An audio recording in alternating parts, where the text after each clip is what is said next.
আজি কোনে সাম্প্ৰদায়িকতাবাদী কৰে নৰেন্দ্ৰ মোদীৰ প্ৰধানমন্ত্ৰী আৱাস যোজনাৰ ঘৰ বাগবৰতো দেখা পাব জনিয়াতো দেখা পাব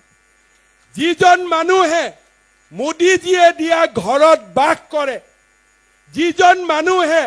মোদীজীয়ে দিয়া ইলেক্ট্ৰিচিটিৰ সহায়ত বিজুলীৰ পোহৰ লয় যিজন ব্যক্তিয়ে শৌচাগাৰত যায় মোদীজীয়ে দিয়া শৌচালয় 10 তাৰিখে বেংকৰ একাউণ্টত যিজন ব্যক্তিৰ ঘৰত 1250 টকা জমা হয় সেইজন ব্যক্তিয়েও ভোটৰ কেন্দ্ৰত সাহসেৰে গৈ কংগ্ৰেছ দলক ভোট দিছে নৰেন্দ্ৰ মোদীক ভোট দিয়া নাই সাম্প্ৰদায়িকতাবাদৰ ইমান চৰম নিদৰ্শন আগতে কতো কেতিয়াও প্ৰকাশ হোৱা নাছিল আপোনালোকে চিন্তা কৰক যিজন ব্যক্তিৰ পৰিয়ালে এটকা নিদিয়াকৈ চৰকাৰী চাকৰি পাইছে যিজন ব্যক্তিৰ পৰিয়ালে মোদীজীয়ে দিয়া ঘৰ পাইছে ইলেক্ট্ৰিচিটি পাইছে ঘৰৰ সন্মুখৰ ৰাস্তা পকী হৈছে স্কুল পকী হৈছে সেইজন ব্যক্তিয়ে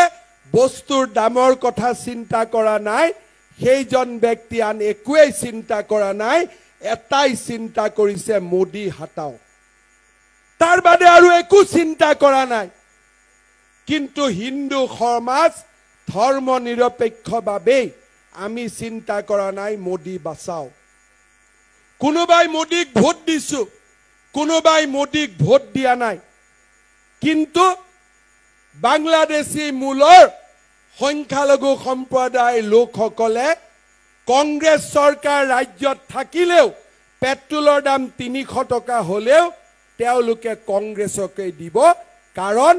অসমখনৰ ওপৰত তেওঁলোকে অহা 10 বছৰৰ ভিতৰত অসমখনক তেওঁলোকে দখল কৰিব লাগে সেয়ে হৈছে তেওঁলোকৰ একমাত্ৰ লক্ষ্য নিৰ্বাচনৰ সময়ত